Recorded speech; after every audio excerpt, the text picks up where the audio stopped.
ያለበት ሴት አያስፈልገውም። አብርሃም አሁን ሴት የሚያስፈልገው ሰው አይደለም። መረጋጋት ያለበት ተቀምጦ አርፎ ይቀመጥ። እንደኛ አልተረጋጋም እንዴ? ግዴታ ከሴት ጋር መኖር አለበት እንዴ? ያለ ሴት ህይወት አይኖርም እንዴ? ያለ ሄርሜላ ህይወት አይኖርም እንዴ? ያለ ሩታ ህይወት አይኖርም እንዴ? እኔ አይኖርም አላልኩም። በቃ ይቀመጥ ለትንሽ ጊዜ። ከሄርሜላ ጋርም ተለያይቶ ለትንሽ ጊዜ ይቀመጥ። አለቀ። ስማኝ፣ አሁን ትሰማኛለህ አንተ? እኔ ሰላም አለይኩም ወራህመቱላሂ ወበረካቱ። ውድ ቤተሰቦቼ ሰላም ብያለሁ። በያላችሁበት ሰላማችሁ በዚህ ተረፍረፍ ይበልልኝ። ይህንን ቪዲዮ ከወደዳችሁ ላይክ፣ ሼር፣ ሰብስክራይብ እያደረጋችሁ ቤተሰብ ሆኖ ለምታበረታቱኝ ከልብ አመሰግናለሁ የኔ ድንቆች። እና መግቢያው እንዳያችሁት ማለት ነው እኔ እቺ ሴትዮ አስጠልታኛለች። አላህ ይቅር ይበለኝና ማለት ነው። እውነት ሰው አስጠላኝ አይባልም። ነገር ግን የሆነ ትልቅ ሰው ናት። ለምን እንደማትከበር አላውቅም። የእሷ ታናሽ ኤፍሬም የስንት ጊዜ ታናሽ ኤፍሬም አስተሳሰቡ ማሻላ እንዴት እንደሚያስብ እውነት በጣም ኤፍሬምን በተለያየ ቪዲዮ እያየሁት ነው። እና አነጋገሩ፣ አስተሳሰቡ እዚህ ጋር ያለው እኮ እውነቱ እኮ ነው።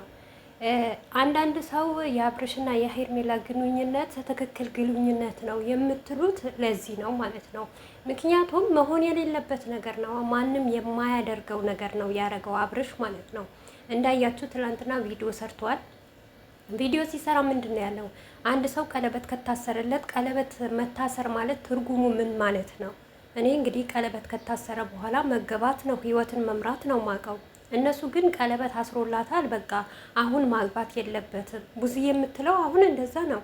አሁን ሊያገባት አይደለም፣ ጀስት ፍቅረኛዋ እንደሆነ ነው ማወቅ ያለባት። እንዴት እንደዚህ ይባላል እንዴ?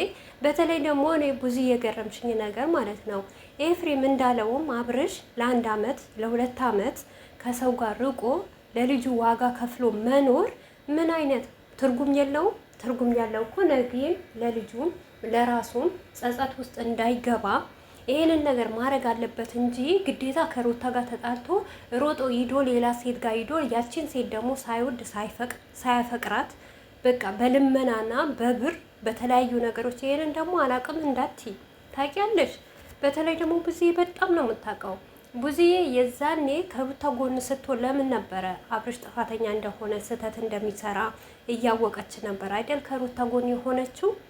አሁን ግን በአንዳንድ ነገር የመጣ ኦዲየንስ ይቀየማት፣ ኦዲየንስ መጥፎ ነገር እያረግሽ ነው ስላ ተገልብጣ ወደ አብርሽ የመጣችበት ምክንያት በኦዲየንስ እልህ ገብታ ነው እንጂ እውነት ሄርሜላን ወዳት ይሄንን ስራ ወዳው ወይም ደግሞ አብርሽ የሚያደርገው ነገር ወዳው አይሆንም። እና ወዳው ከሆነ ፈቅዳው ከሆነ እቺ ጀዝባ ናት ማለት ነው፣ ደደብ ናት ማለት ነው። እውነቴ ነው የምላችሁ። አሁን የአብርሽና የሄርሜላ የፍቅር ግንኙነት ወይም ደግሞ እንደዚህ የሚደረግበት ነገር ሰው ሁሉ ያልተቀበለው ለምን እንደሆነ ታውቃላችሁ? አግባብ አይደለማ፣ ትክክል አይደለም። እዚህ ጋር የ6 ወር ልጅ እያለ ትዳሩ ከፈታ 6 ወር ነው። ከዛ በፊት ለዛ ትዳሩ ብዙ ቦታ ዋጋ እንደከፈለ ብዙ ነገር ሲያደርግ ስለ ሩታ በቃ ተናግሮ የማይጠግበው ነገር በትንሽ ነገር አሁን እኮ እኔ ብዙዬ የምትገርመኝና ታላቂ ናት፣ ግን ከፍ ዝቅ ማድረግ የምናገራት ለምን እንደሆነ ታውቃላችሁ? በአብርሽና በሩታ ህይወት እንኳን አንድ ቀን በትክክል ካሜራ ይዛ አብርሽንም ሩታንም ቁጭ አድርጋ አይን የበላችሁ ብላቸው እንኳን አታውቅም። ሌላ ቢቀር እንኳን እውነቴ ነው የምላችሁ በእምነቷ እንኳን ሂዳ ወደ ቤተ ክርስቲያን ሂዳ የቤተ ክርስቲያን አባት እናቶች ይዛ መታ እነዚህ ልጆች አስታርቁልኝ፣ ካልሆነ ደግሞ ትክክለኛ መንገዳችሁ ያዙ። ዴፍ ትላንትና ዴፍ የመጣ ወንድሟ ይቻላታል ስለ ሚዲያ ምናምን ማያውቀው እንደውም ቁርጥ ያለ ነገር ነው የሚናገረው። እሷ ግን ባልሆነ ቦታ ገብታ ታቦካለች። እኔ ብታቦካም ችግር የለም እኮ አብርሽ እውነት ሄርሜላን ቢያገባት ህይወቱን ቢቀጥል ምንም ችግር የለም። ግን እዛ ጋር ሄርሜላም ላይ እየተጫወቱ ነው ያሉት ሩታን ለማስጠቆር ወይም ደግሞ ሩታን መጥፎ ለመስፈል፣ ሩታ ደግሞ ተስፋ እንድትቆርጥ በቃ ከአብርሽ ጋር ማለት ነው እንደዛ እያረጉ ነው እንጂ ሄርሜላን ወደዋት ወይም ደግሞ አብርሽ አፍቅሯት አይደለም። አብርሽም በዚህን አክል ጅል አይደለም። አብርሽ ስንት ነገር የሚሰራ ልጅ፣ ስንት ነገር የሚያሳልፍ ዛሬ የተወለደ ልጅ ራሱ የሚጠቅመውና የሚጎዳውን ያውቃል። እሺ ትላንትና ባቤላ ቤት መልስ ሰጥ አይደል? ያንን ነገር እኔ የወደፊት መልሼ መጎዳትና መሰበር አልችልም፣ ትዳር አውሮጬ መግባት አልችልም እንዳለ ቀለበቱ እንዴት አላሰበበትም? እንደውም እኮ ከትዳር ቃል ነው የሚበልጠው አይደል? ቃል የመሰለ ነገር ቃል ማለት ቀለበት ማለት ምን ማለት እንደሆነ አላውቅም። ግማሻቸው ሲላቸው አሁን አያገባትም ይላሉ፣ ግማሻቸው ሲላቸው እኔ ሽማግሌ ላክ ለምን አትልክም ይላሉ። ምን አይነት ህይወት ነው የሚኖረው አብርሽ? እና ብዙዬ እኔ የምልሽ ነገር ቢኖር እንደ ሴትነት ሆነሽ ሩታ እኮ ምንም ነገር ቢሆን የሆነ ቀን አሁን እኔ እንጃ ሩታ አሁን እኔ እንደማስበው አብርሽን ፈልገው አይደለም። አብዛኛው ሰው ሊገዋው ይችላል ለልጅዋ ለነገዋ እንዳይጠይቃት ለምን እንደዚህ ያላረግሽም እናቴ እንዳይላት ብልጥና ሚስማርት ስለሆነች ማለት ነው። ለዚህ ነው እንጂ የምትታገለው አብርሽን የመጀመሪያ የራሷ ማረግ ብትፈልግ ሞር አሁን ቀለበት አድርጎ ረጅም መንገድ ሂዳ አብርሽን የራሷ ማረግ ትችል ነበር። ገባችሁ? እናንተ የፈለገ ነገር ልትሉ ትችላላችሁ። ሩታ ግን ዝም አትልም ነበር። ሩታ ለአብርሽ ቦታ የላትም። እመኑኝና ማለት ነው። ይሄንን የምታረገው ለልጅዋ ነገ ደግሞ የሆነ ነገር ቢፈጠር ለምን እንደዚህ ነበረ እንዳይላት አብርሽ ራሱ ጥያቄ እንዳያቀርብባት። ብዙ ጊዜ ካያችሁ የሆነ ነገር ስታረግ አብርሽ መጥቶ በፊት ለፊቷ ይቆማል። እንደዚህ ለምን እንዲህ ለምን ይላታል። የሆነ ነገር ውሳኔዋ ስትወሰን ደግሞ ለምን እኔ ያለውኝ ብሎ ፊት ለፊቷ ስለሚያቆማት የመጨረሻ ውሳኔ ለመያዝ ነው ይሄንንም እርምጃ የምትሄደው።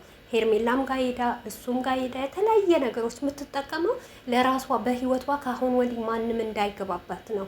እመኑኝና ማለት ነው። ሴት ልጅ ከጠላች ጠላች፣ ከወደደችም ትወዳለች፣ ከጠላችም ጠላች። ነገር ግን የአብርሽ ህይወት ምን አይነት ህይወት ነው የሚኖረው? እኔ ግራ የሚገባኝ ማለት ነው። ትዳርም ሲይዝ በግድ ተገዶ፣ ቀለበትም ሲያደርግ በግድ ተገዶ የሆነ ነገር ነገም ሲሆን ምክንያቱም በሩታም ህይወት እያየነው ነገር እኮ ነው ቤተሰብ። ይሄ እየዋሸው አይደለም።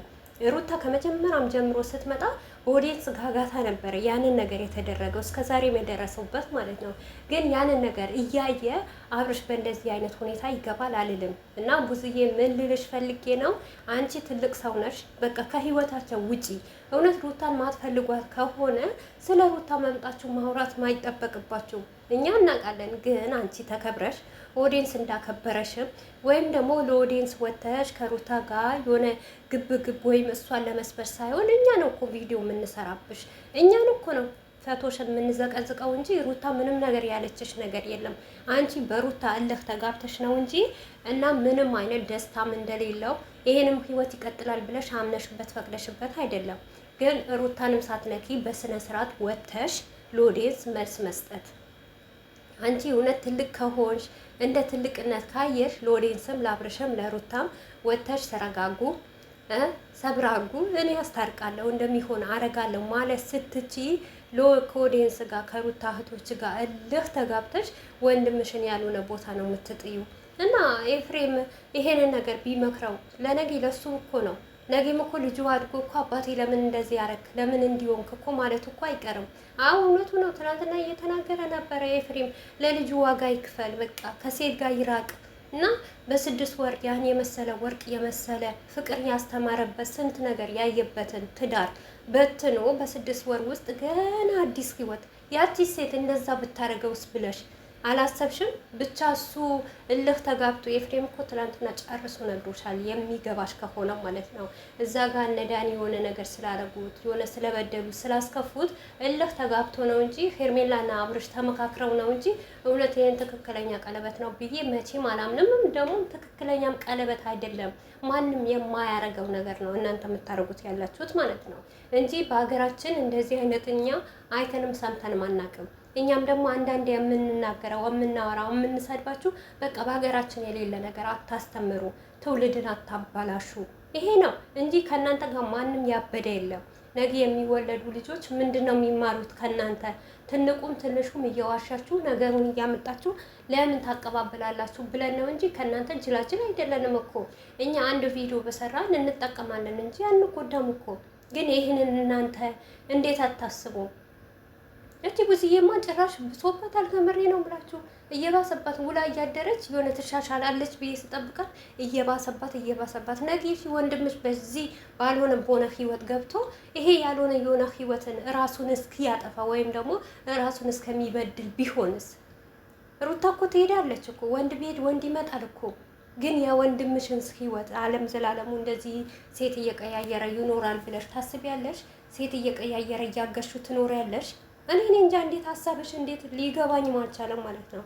ሩታ ግድ የለሽም ነገም ሆነም ዛሬ እና እሷ ታሸንፋለች እንጂ እናንተ መቼም አሰብሯትም። ብሰብሯት ኖሮ በዛኔም በእርግዝና ጊዜም ትሰበር ነበር ማለት ነው። እና እልህ እንደተጋባሽ ያስታውቅብሻል። ስለዚህ የራስሽን ህይወት ብትኖሪ ኤፍሬምም ደግሞ ከአሁን ወዲህ ጠርተሽ እንደዚህ እውነቱ ነው ሀቀኛ ሰው ትክክል የሚያወራ ጥሩ የሚናገር ሰው ማንም አይወደውም። አይደለም እኛ ራሱ ለእውነት ነገር ስለቆምን አይደል እንዴ? አብርሽና ሩታ አይለያዩ፣ በቃ ልጃቸው አብረው ያሳድጉ። አብረው እንኳን ባይኖሩ ትዕግስት አድርጎ በትዕግስት ይጠብቅ ስላለን አይደል እንዴ?